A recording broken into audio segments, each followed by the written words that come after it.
Today's topic is another young Indian as part of our Voice of the Young series. Hello, everyone. Good to be with you once again. Today, I have with me Sarthak Dave. He has a BA in economics from Delhi University, and he has very ambitious plans for himself and India, and possibly even the world.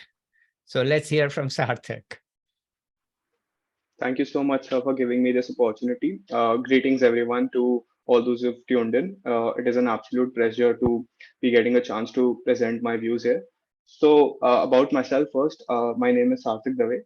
I'm an undergraduate student. I was an undergraduate student, graduate recently from Shahid Bhagat Singh College, University of Delhi, with a bachelor's degree in economics honors.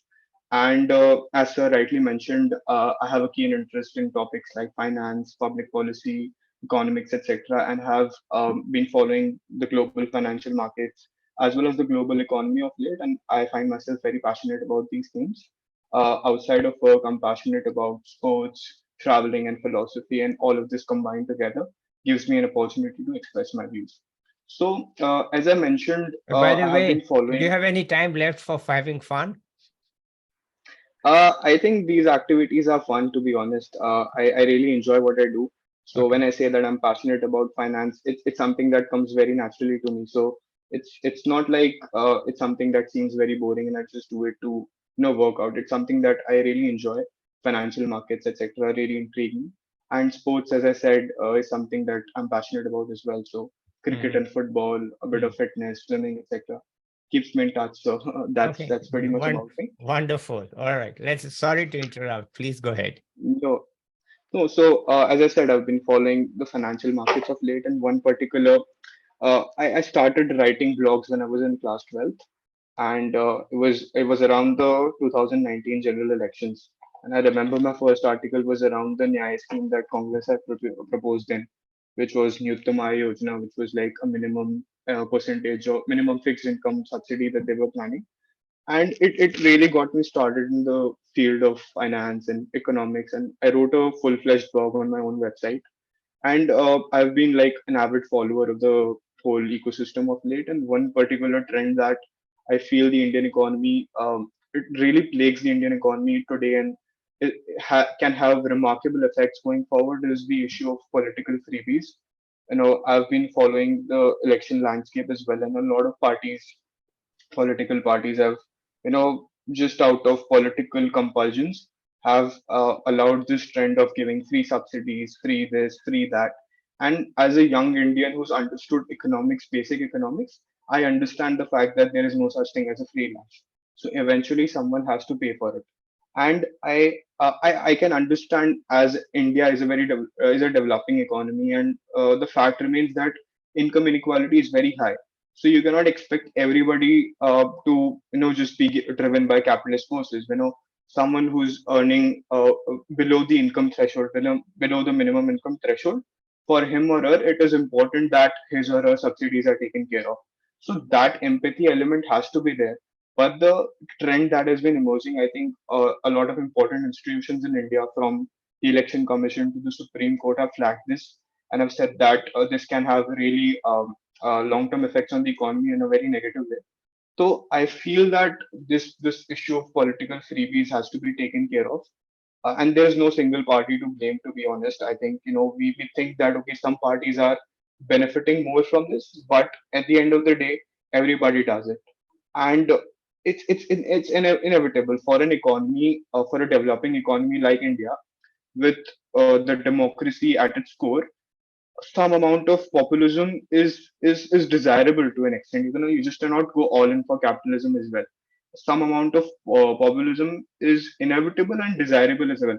But this trend of just getting everything for free has long-term effects on the economy that no one is anticipating, and political parties are driven by political vendetta, and rightly so. But there has to be an enforcing mechanism that limits this, because at the end of the day, it's the middle class citizens who are going to be paying for it. And Oh, Sarthak, 1 minute. What are the negative effects in the long run? in the long run, I'll cover two bases. First Okay. is the economic effect. So Yeah. it will be difficult to quantify what exactly will be the economic effect out of this. But the fact remains that a lot of our productivity will be lost Mhm. because of the fact that if people are, if everybody is getting everything for free, then there will be no market establishments for the same. So if I'm getting free electricity, there will be no private mechanism or an enterprise to provide for the same because the government already has a monopoly in the same, and you cannot subsidize the pricing to the extent that the government does.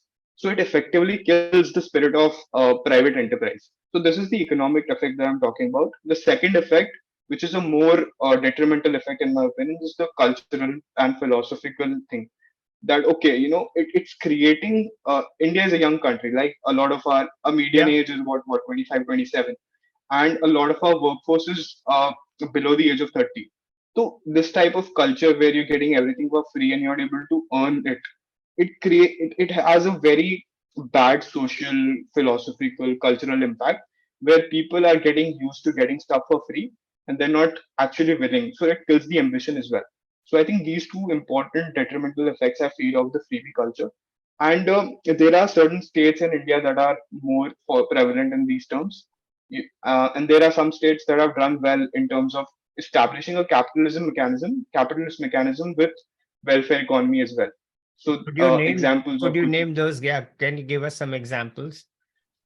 Sure. So examples like Gujarat, Maharashtra, etc. These states have done a good job with in terms of getting the right enterprises in place, getting the right industrialization in place, as well as ensuring that welfare is taken care of. So you're not just marginalizing it or going all in on capitalism, as I said. So these are a couple of states that have done well in this. I think Karnataka is also a very good example of this. It is really driving India's startup ecosystem of late. It's really driving India's tech ecosystem of late, and it's possible because you have progressive policies. But if you're going to give out and hand out everything for free, it will have long-term detrimental effects on the economy. And this issue is something that I really feel passionate about. I just wanted to touch upon the latest GDP numbers that have come out as we speak. So for the quarter ending fourth quarter of this financial year, the GDP estimate stands at 6.1%, which is again above what the agencies were anticipating. And for the whole financial year 2022-23, the GDP growth rate stands at 7.2%, which again is higher than what was expected by agencies. Talking about fiscal deficit, it stands at 6.4%, which is again in line with the fiscal consolidation path over the year 2026. So these are some positive trends in the Indian economy that we are just witnessing, and it shows that Indian economy has a lot of promise. But I feel the overhyping and the over generalizing of the fact that okay, just because private enterprises are doing well doesn't mean that the whole economy will do well in the long run. So the government and the policymakers have to ensure that it's not just the private. Obviously, private ecosystem will drive the economy, but public sector enterprises and the public welfare has a role to play in it, and we cannot marginalize it. The recent numbers just are a testimony of the fact that if we are able to create an ecosystem, we can actually do much better than this. Amidst all the recession, amidst all the war in the Ukraine, we're just recovering from the pandemic. To register a growth rate in excess of 7% means something, despite the base effect. So I think the Indian economy has a lot of promise. And if we're able to create the right culture in terms of workforce mechanisms and eliminate the excess freebie problem that we are witnessing of late, then I think this Indian economy can really sustain growth rates as high as 8 to 9% over a consistent period. The timeline between 2003 to 2008 is considered as the India's golden era, where we had growth rates in excess of 7 to 8%, along with all the fiscal discipline after the FRBM Act was passed in 2002. But after that, immediately global financial crisis and everything just plagued the economy. Then there was cases of stagflation post 2010, and the economy never recovered. But despite that, after 2020, with the recession looming in, with the war in Ukraine, to sustain a 7% plus growth rate means that we have a lot of promise going forward. And the government needs to do well on its part to create an enforcing mechanism where this issue of political freebies is taken care of. Again, this is not the only thing that needs to be taken care of. There are multiplicity of factors in terms of what we can do better. But this issue in general, because it connected with the whole heart of democracy. Because what makes India stand out as an emerging force going forward is the strength of its democracy. you cannot be the next China, you cannot be the next Korea because of the fact that they are not democracies. And people want to invest, people want to engage with India because of the fact that we are a democratic nation. And the essence of democracy is the elections. So if elections are giving way to this trend of political freebies, and we're having this mechanism where everything is handed out to the people without them actually Mhm. having to work for it, it's killing the private enterprise, it's creating a bad culture, and it's really derailing the economy from what it should have been. Okay, So Sarthak, this is we something. get your point. Okay, now let's turn to your own plans. What are your ideas? What are your hopes?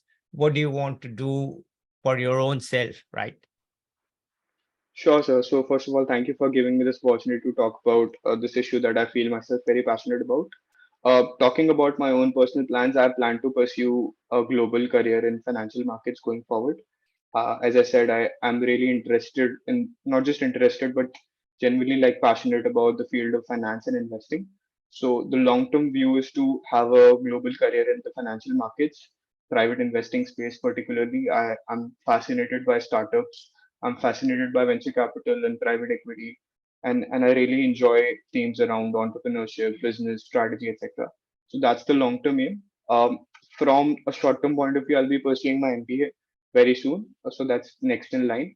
And after that, I plan to work for top financial institutions before maybe having my own enterprise one day in the field of investing. So I really want to contribute to India's growth story in terms of how we can have startups in place to help startups grow.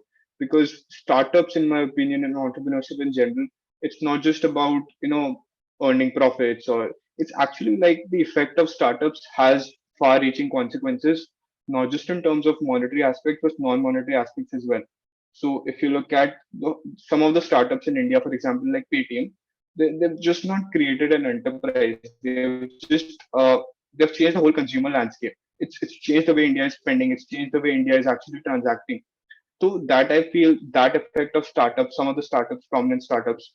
This is the Indian context. You talk about the global context. Apps, startups like Facebook, Google, these have revolutionized how the world is today. And that's the Mhm. effect that startups can have. So I want to play my role in being in that ecosystem. And as I said, finance and investing, these are themes that intrigue me. And I think India has a lot of potential going forward. I think the Gift City in Gujarat is planning something on these lines.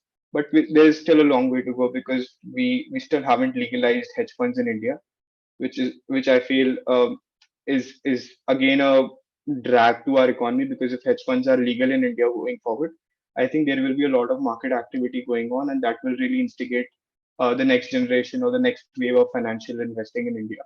I see a lot of people of my age and even younger than me, some even older than me, really getting fascinated by finance and investing. A lot of them are retail investors, but they have knowledge that's very profound because of the information access that has taken place due to the internet and technological penetration. And I think this is just the start. I think there is a long way to go as far as our financial ecosystem and investing ecosystem has to go. Okay, let me ask you a touchy personal question. Okay. Do you feel you Sure, are sir. world class?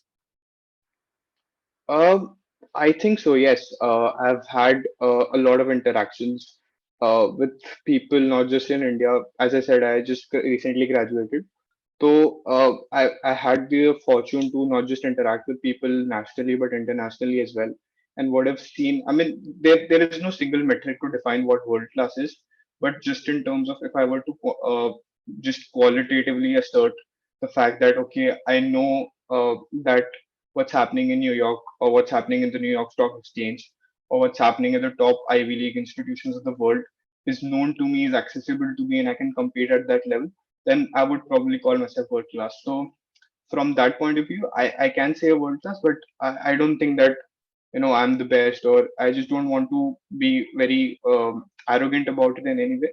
I just feel that in terms of potential, not just me, but my whole peers, etc., whom I've interacted with, a lot of India's youth is world class. I agree. That's why I asked you, because I knew that your answer would be yes. It's obvious that you are world class to me. And I'm so glad that I have talked to you and we have had a chance to have this discussion and to hear your views. By the way, I just wanted to ask you, said you want to work for top financial institutions.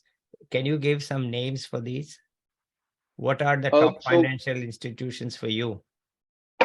sure, sir. So when I said top financial institutions, you can segregate them in different ways. You can have ratings agencies.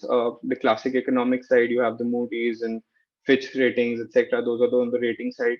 To talk from an investment point of view, there are investment banks, JP Morgan, HSBC, Bank of America, Merrill Lynch.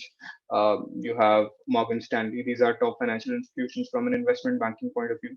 From a private equity venture capital point of view, there's Sequoia Capital, there is Axel, there is Tiger Global, SoftBank. These are top financial institutions. You can even look beyond these, from beyond the realm of private enterprises, and see World Bank, IMF, etc. These are world-class institutions that work at the intersection of finance and development. You have Hmm. Asian Development Bank, which is doing good progress from Asia's lending point of view. So these are some top financial institutions that I see, but again, you can segregate them. And I really hope that some of the Indian institutions as well find their names on the list as we near towards 100 years of independence.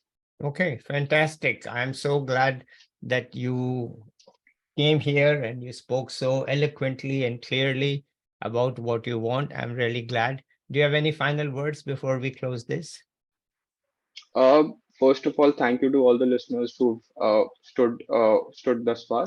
It really means a lot, and I just wanted to thank you for giving me this opportunity to express myself. Yeah, that's okay. Just But any final words for the viewers that are sort of your yeah, advice or something like that? not particularly an advice. I'm too young to give any advice, but I would say that I think India is still far from its potential. So it's important to not be overly optimistic on India's growth story, because a lot of private agencies just label this like, okay, this is India's century. This all of this is fine, but it's important to have a reality check and not to be polarized by extreme ends. Uh, One side would say that okay, India is just doomed and we're lagging behind. One side would say that okay, India's time has come, but the reality, it's never black and white. There are shades of gray, which it's never as good as it seems, it's never as bad as it seems. So we have to see the reality just the way it is. I think India has a lot of promise, but how India's workforce engages and how the spirit of entrepreneurship is fostered will go a long way in determining how India does in the next few decades. Okay. Thank you, Sarthak. Let's say bye to the viewers. Bye. Next time I'll be back, I hope with another young person equally eloquent as Sarthak. Bye for now. See you next time.